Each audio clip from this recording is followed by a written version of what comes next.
Hello everyone, welcome to Part 2, Episode 2 of the Movie Zone 80s and 90s Retro Reviews. And in this episode we're looking at the spoof movies. And the spoof movies is a sub-genre of the comedy genre. And very funny movies. Movies that people just go to for the fun, for the laugh. There's no really judgment on these films. It's really just take a hand and make a joke of other big movies. And a lot of the time it's all comedies. A lot of the time it's cop films. A lot of the time it's buddy cop movies to take a hand at. And a lot of the time it's like serious films. And a lot of the time it's like horror and stuff like that. And then we're going to go beyond 1980. We're going to go back to before the 80s now for this first one. And for the second one today, it's just a couple of exceptions on this. We're concentrating mainly on 80s and 90s. But these two films were especially really fun because these ones are from the legendary Mel Brooks. And the first of them too is from 1974. And I'm talking about Blazing Saddles. And this was a Western. This is when I went back and took a hand at all the westerns up until that point, and it was very funny. Mel Brooks, a legend of his time when it comes to that kind of stuff, and he really captured the crowd, the audience with this one. Some big names for that era were involved in this western movie, and it's basically about this western town, and they appoint a new sheriff in the town. The sheriff happens to be black, which is very controversial for these times, and you never really see a black cowboy in this genre of movies, the western movies, and it really makes for a lot of fun. And the western Blazing Saddles was a big treat to watch. We'll have a look at some of the details about this movie now.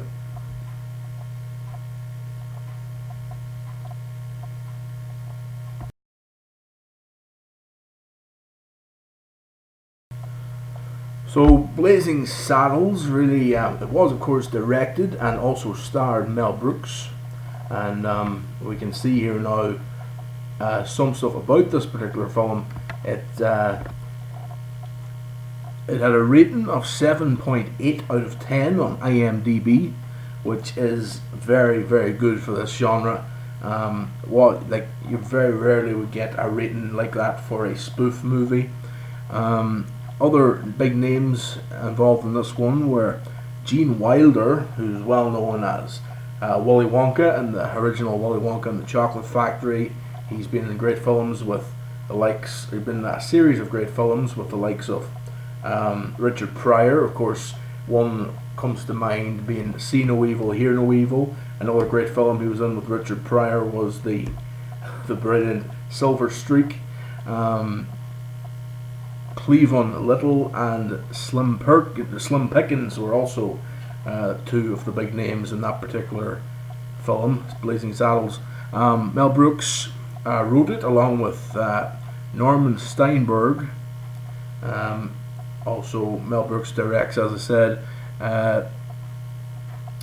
The description on IMDb says that to ruin a western town, a corrupt political boss appoints a black sheriff who promptly becomes his most formidable adversary.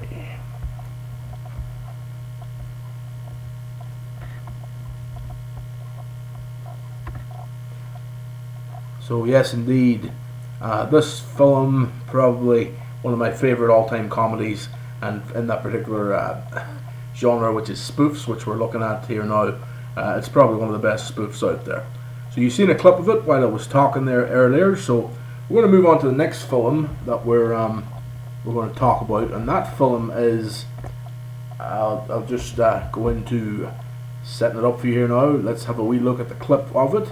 This film is none other than the second of the spoof movies from 1974 from Mel Brooks, and this one is Young Frankenstein.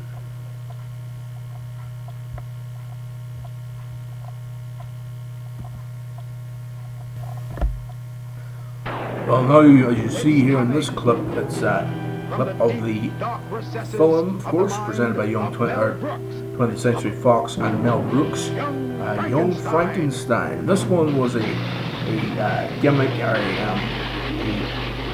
if you will, very like Blazing Saddles was taking a hand at all the Western films. This one took a hand of all the horror films over the years. Also starring Mel Brooks, also starring Gene Wilder, and a few other particularly big names, and of course it brought in all the great horror characters and made a joke of them and stuff, which was very funny at the time. Of course, 1974, the same year as Blazing Saddles, great success with both these films, and these ones both play out very much. And one of the big reasons this one still plays so well today is because a lot of it, I think most of it, and all of it even, was in black and white, so it was a good effect to it, because not many films from that decade were in, because colour had just come out and they didn't really put films in that decade, but for extra effect they had this one in black and white, which was interesting. Young Frankenstein done very well in the box office. It got an 8.1 in the ratings. I think it done better than Blazing Saddles. Blazing Saddles only got a 7.8. So Young Frankenstein, which came out after Blazing Saddles, actually got a better rating. It came out in, I believe it was December 15th, 1974. Blazing Saddles came out on February the 8th, 74.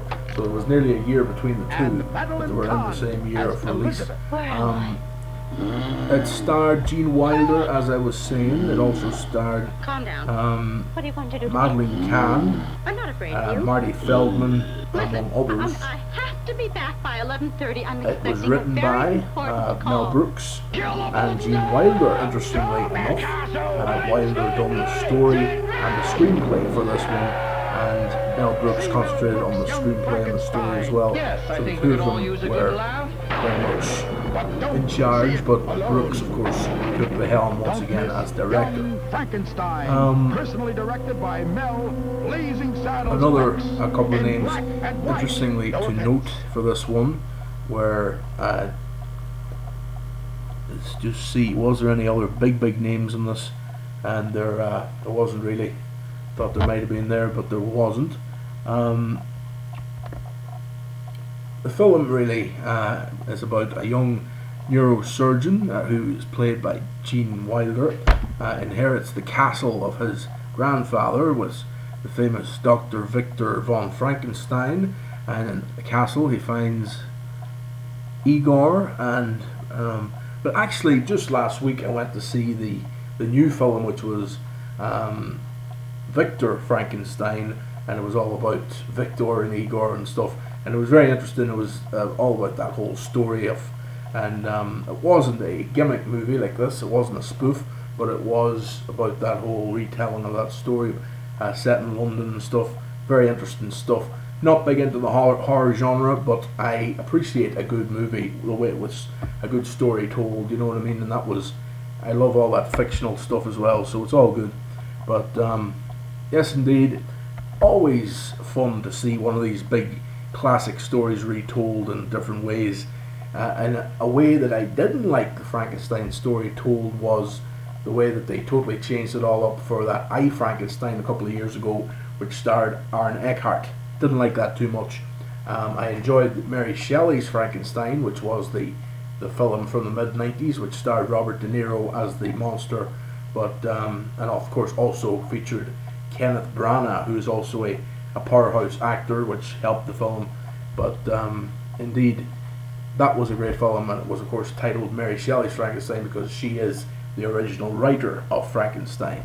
So yes indeed, Young Frankenstein, always a great favourite among fans, and a very funny spoof movie.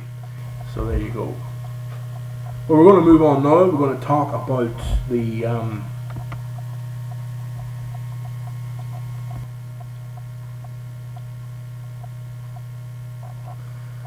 we're going to talk about now, of course, another film that was very much spoof central as far as the the genre, or the subgenre, if you like, of comedy, as entitled spoofs, or affectionately entitled spoofs. But they really are, and a lot of them are. They've come out like 4 or 5 a year these days, but back in the embryonic stages of the modern era of cinema, they only came out every few years. And this particular one is the first of two we're going to show. We're going to show the two trailers back to back while I talk, and I'm going to talk about the couple of films which were called Airplane 1 and Airplane 2. And these films, I can tell you, were they featured a couple of new kids on the block when it comes to the comedy genre, and it wasn't directed by Mel Brooks, which was you might expect because of his reputation in the field, and they're very like his style, but they're not created by him. Airplane came out in 1980, and it featured. It was by director Jim Abrams, and written also by Jim Abrams, and it was also directed and written also by David Zucker. Then, of course, it starred Robert Hayes, Julie Haggerty, and coming onto the scene, on the comedy scene, and he would later go on to be the king of spoof movies, and we're going to do a show based on him, and that is Leslie Nielsen, one of the greatest of the spoof genre, if not the greatest. I would call him the king, so he is the greatest, I suppose. But Leslie Nielsen, along with Robert Hayes and Julie Haggerty, the stars of Airplane, and it was a 7.8 out of 10 on the ratings of IMDb, and it's definitely a very fun film. Also features Peter Graves, Lloyd Bridges, who later became a big name as well. He was a big name at this stage. Also Lorna Patterson, Robert Stack, Steven Zucker, Otto, and Jim Abrams, all involved in the cast as well. So a very good film. I enjoyed Airplane. I enjoyed Airplane 2 as well, but I think Airplane 1 was better. You can see now clips of it shortly.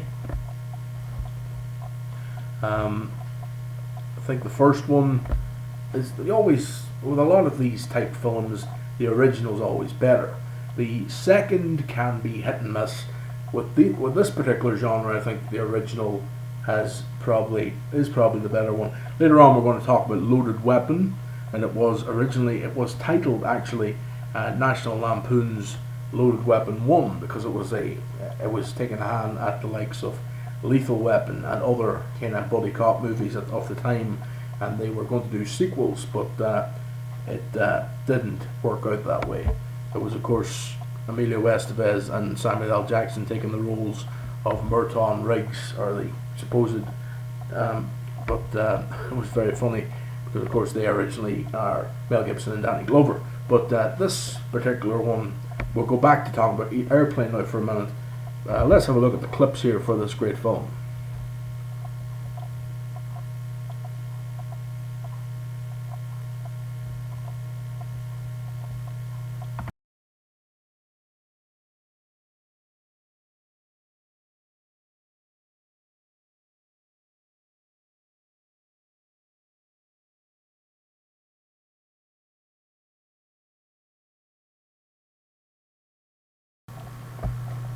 Welcome back to Spoofs, which is the second episode of this Movie Zone, the Movie Zone 80s and 90s Retro Reviews, and this is episode 2 with the Kyoster, Kieran Kyo, and it is the Spoofs episode.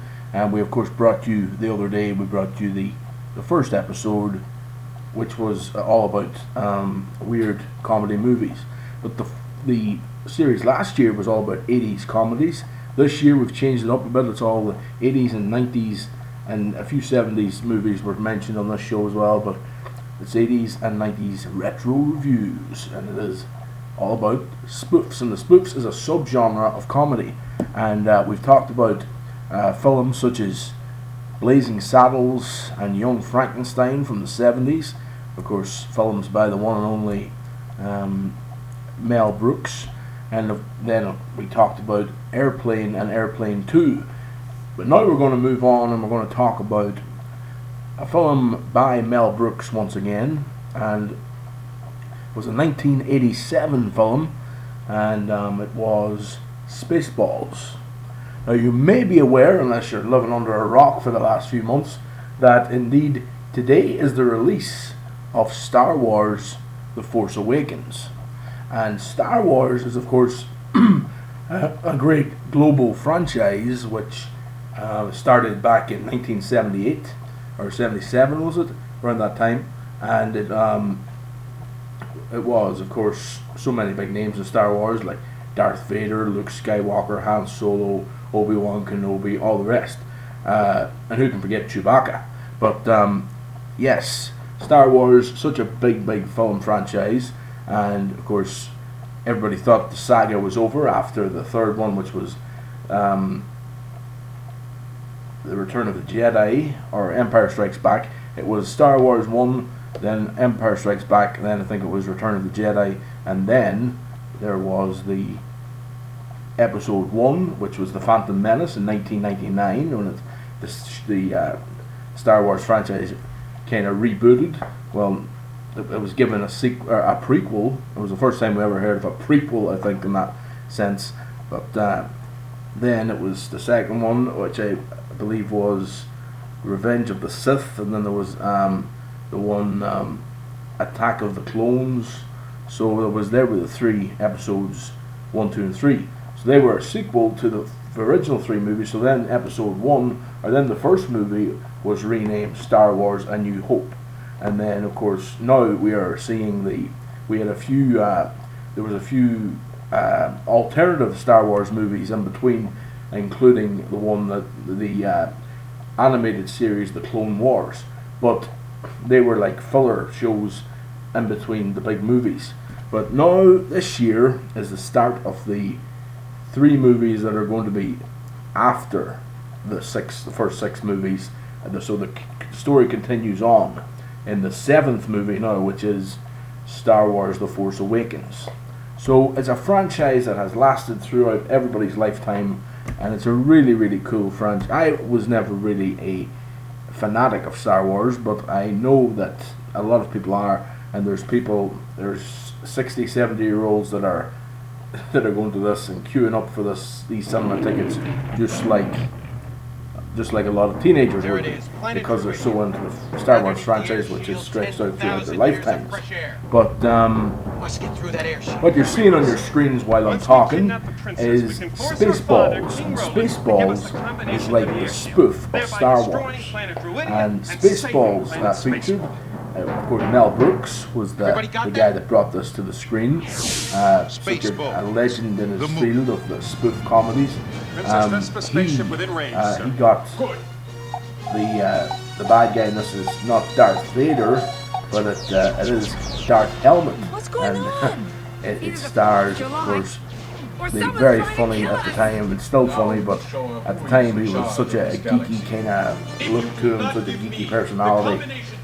Rick Moranis, who had been well known from his role in Ghostbusters at the time, and he was in other films as well as Ghostbusters, but that was kind of like his breakout role, if you like. And he, as Darth Helmet, the bad guy in this Spaceballs. Also, Spaceballs, as it features Bill Pullman. It also features Mel Brooks himself, and a very funny and very popular at this stage of his career, John Candy is in Spaceballs.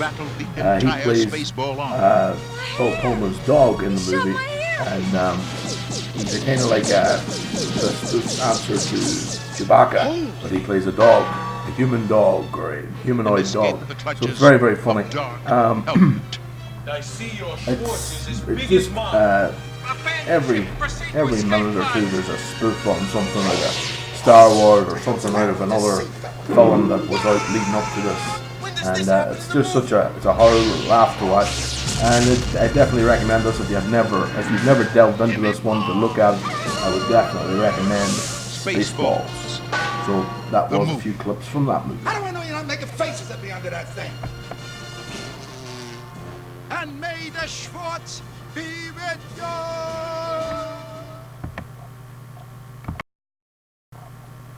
The next film we're talking here on this Spoofs episode is a movie that came out in 1993, and it was a film that was very well received, and mightn't have been as well received as it was intended to be because it didn't get a sequel. And at the time, the buddy cop movies were a big deal in Hollywood, and there were films such as Beverly Hills Cop, the Beverly Hills Cop series.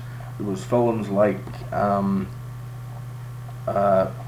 buddy cop movies like Tango and Cash had been released a few years earlier. Also films such as there was a good one called The Hard Way, which was Michael J. Fox and James Woods. There was also films like Nick Nolte and Eddie Murphy and 48 Hours and another 48 Hours, and then there was buddy movies as well, like Men at Work, starring Emilio Estevez and Charlie Sheen, two real life brothers. But there was a great film out in '93, and it was a spoof movie, and it was a film that was very much take a hand at a lot of the films around the time. It had whacks at Silence of the Lambs, it had whacks at the likes of Star Trek. It had and it really did have a lot of fun with Lethal Weapon, the Lethal Weapon series, and it was really, that was like the focal point of what it was trying to get at, and it was called National Lampoon's Loaded Weapon 1, and it starred Emilio Estevez as Mel Gibson's role. It starred Samuel L. Jackson as Danny Glover's role, and it starred others like John Lovitz kind of starred as Joe Pesci's character. Of course, Captain Kirk and Star Trek. Also, people such as Charlie Sheen played a waiter in the movie for a small cameo. So yes, Loaded Weapon 1 was a very funny film. I really enjoy Loaded Weapon 1. You can see now a clip of it on your screens while I'm talking here. But I was very I went to see this in Moville Cinema, and the Moville Cinema closed down about a year later. But it was one of the last films I went to see in Moville Cinema. Probably shouldn't have been in it, but I was there with my brothers and their friends, and I remember it was fun to watch in the big screen. And there was only about 5 or 6 films I ever watched in that cinema, so it was good memories there, you know. I thought that Emilio Estevez was very good, very funny as the character originally played by Mel Gibson, and Mel Gibson had lost his wife in one of the films. I remember his wife died or something, and he was looking at pictures of the wife in the Lethal Weapon movies. But in this one, Emilio Estevez lost his dog, and he was doing all the same stuff, crying about losing the dog. So that was one of the skits for the movie. Also, Samuel L. Jackson plays the Danny Glover style character very well. Of course, as you see, Scotty from Star Trek also makes an appearance in this one, and so many big names in these. Another one, Bruce Willis, who plays John McClane in the film Die Hard, the Die Hard series. Well, he also makes an appearance in this as well. So many big names and such a great cast of characters in Loaded Weapon 1.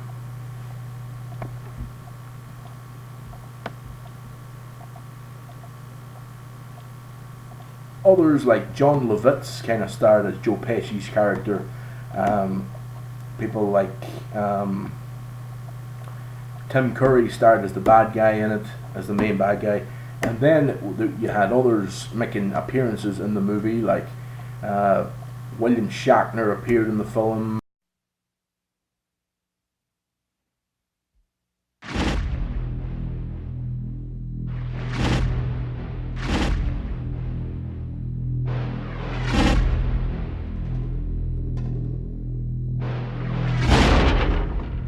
What's wrong? Nothing. What's wrong?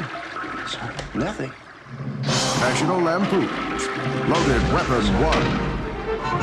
National Lampoon. From out of the night loaded weapons 2 men. With enough courage. From out of the night comes 2 men. With enough courage. You got her. Dandruff, seborrhea, maybe Enough just dry itchy scalp. Try this. You got her. Dandruff, seborrhea, maybe just dry itchy scalp. Enough bullets. Try this. I know what you're thinking. Bullets. 73 times, 174. To get the job done. 73 times, 174. To get the job done.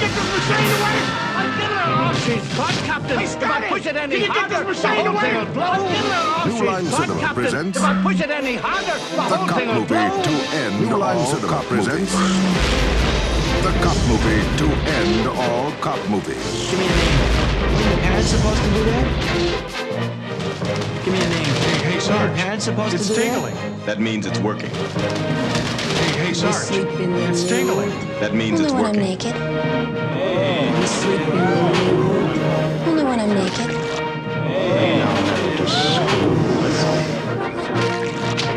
They know never to screw. Reading is good.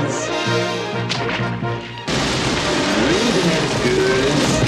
Is this the big checkout? It's not bad. Is this the You'll be big fine. checkout? You'll be back on your Well, feet in no let- time. It's not bad. You'll be fine. You'll be back on your feet in no time. National Lampoons. Loaded Weapon 1. So, this is Mr. Screw with your brain, eat your spleen, wear your flesh as a hairnet leecher, huh? Look who's Mr. Scaredy Pants now. I just gotta ask, what does human flesh taste like? Chicken. See it before they make the sequel.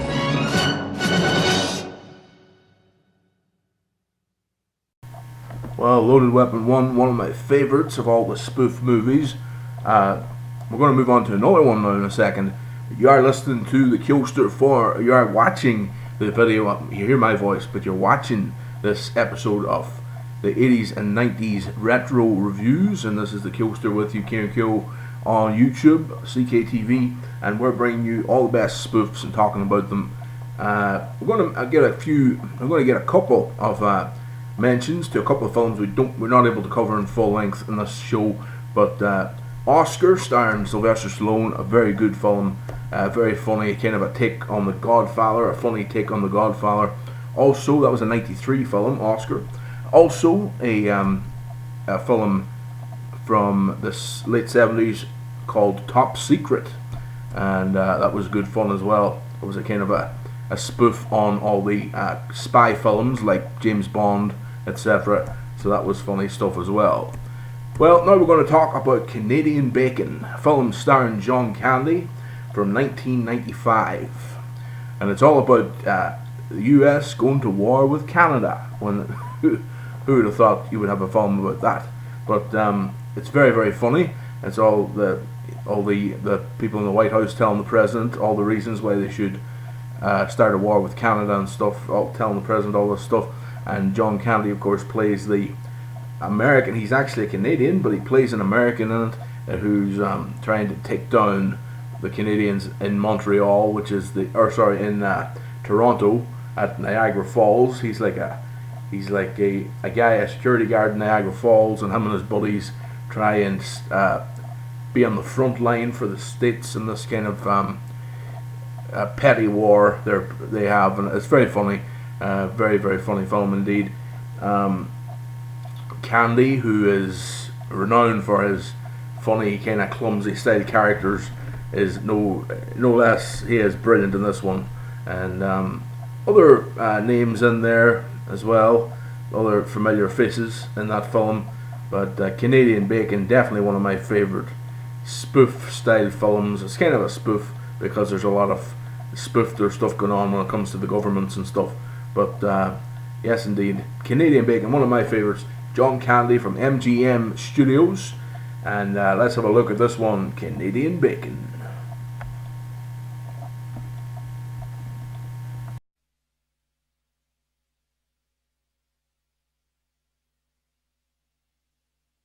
I have the results from the overnight tracking.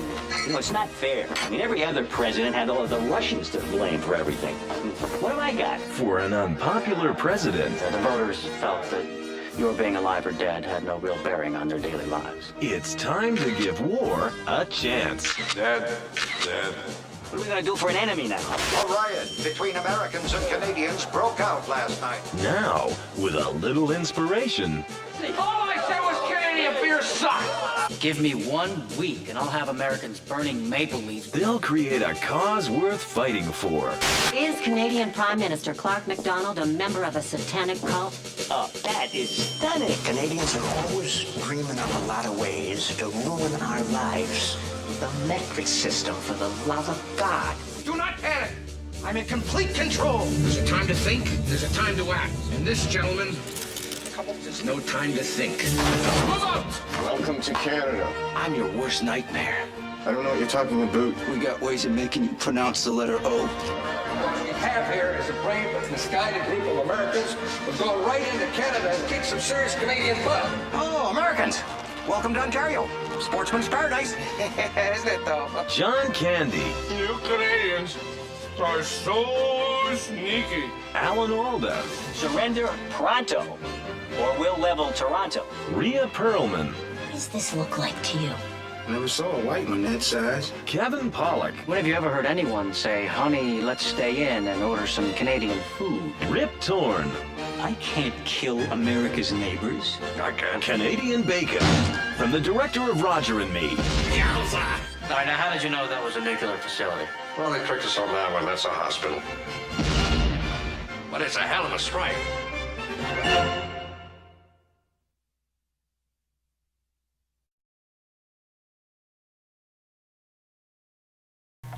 That was a good line there.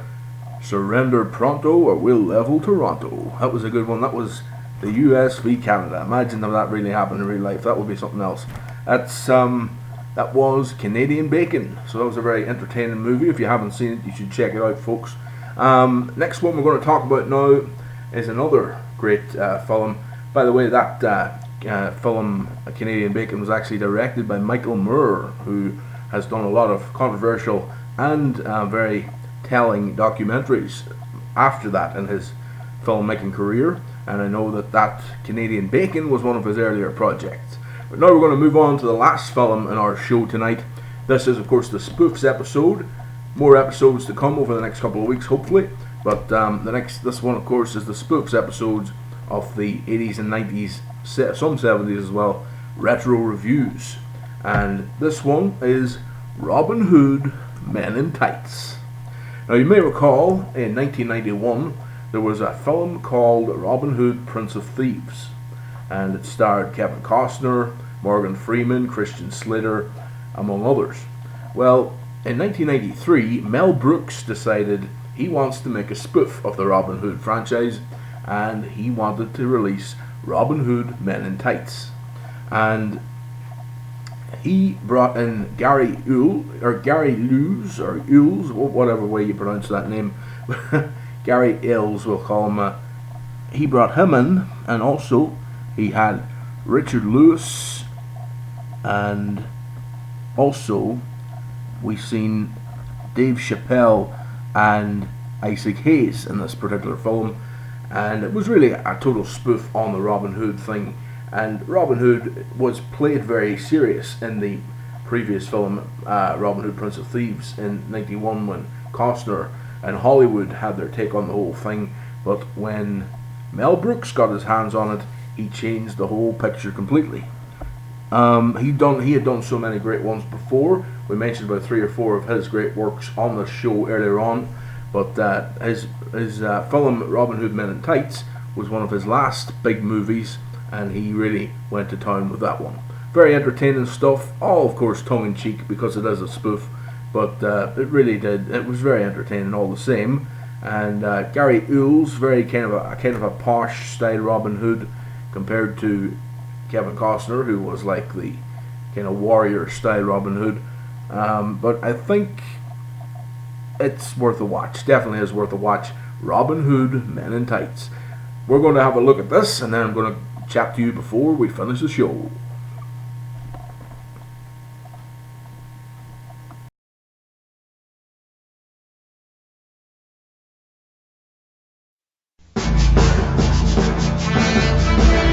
20th Century Fox presents the motion picture event of the summer. The summer of 1125 AD. That's him! Robin Hood! What do you think?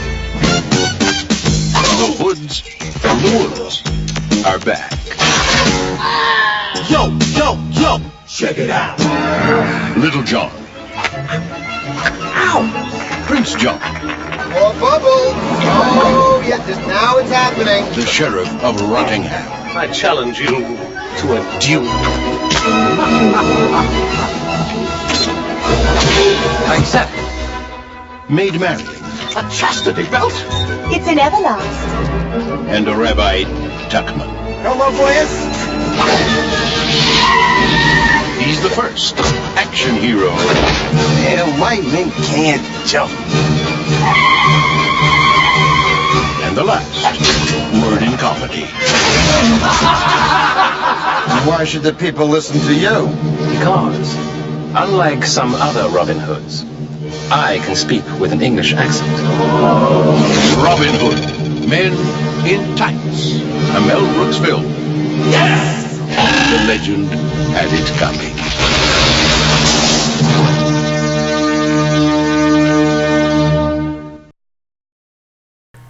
Well, folks, that was Robin Hood, Robin Hood, Men in Tights. But that was an entertaining film. But now we're going to move on, and we're going to look ahead. We're going to maybe overview that array of great films that we looked at, the spoofs genre, and I was going to cover another one, but I'm just going to give a little bit of info on it now. So it wasn't really a spoof, it was more like a western, but a comedy style western. It wasn't really a spoof, I was originally going to cover it, but now I'm just going to talk about it a little bit. A John Candy film, once again, also starring Richard Lewis. It was a take on the westerns, I suppose you could say. It was another western one, and it's called Wagons East, a 1995 film, and it was actually the film Candy was on when he died. He actually died on set of Wagons East in 1995. So in 94, I think it was on set, but the film was released in 95. But you hear that so much with actors, they die on set of their films and stuff, and very sad. But yes, indeed, Wagons East, a 1994 film starring John Candy and Richard Lewis. Very entertaining film, worth a watch if you haven't seen that one yet. But and it is very funny as well. Okay, well, that has been a good list of films for you, but we covered about 12 films altogether there that were spoofs, and were some of the greatest spoofs in their day. But in the next show, in the next installment of the 80s and 90s retro reviews from the Movie Zone, episode 3 will bring you a show that I called the Movie Zone Presents 80s and 90s Retro Reviews, the Christmas Clippings. And the Christmas Clippings, I will bring you some clips of some of the greatest TV Christmas specials, and I will also bring you we'll talk about some of the greatest Christmas movies that I haven't talked about on past Christmas shows. So yes, indeed, episode 3 of the Movie Zone Presents Retro Reviews will be Christmas Clippings. So that will be the next installment of the Kyosters Retro Reviews for the Movie Zone. It has been Kieran Kyo, the Kyoster, and I'll be bringing you that later this week before Christmas. But for now, I'll be seeing you all later. Kyoster, over, ha ha, and out. Ho ho ho, ain't I great?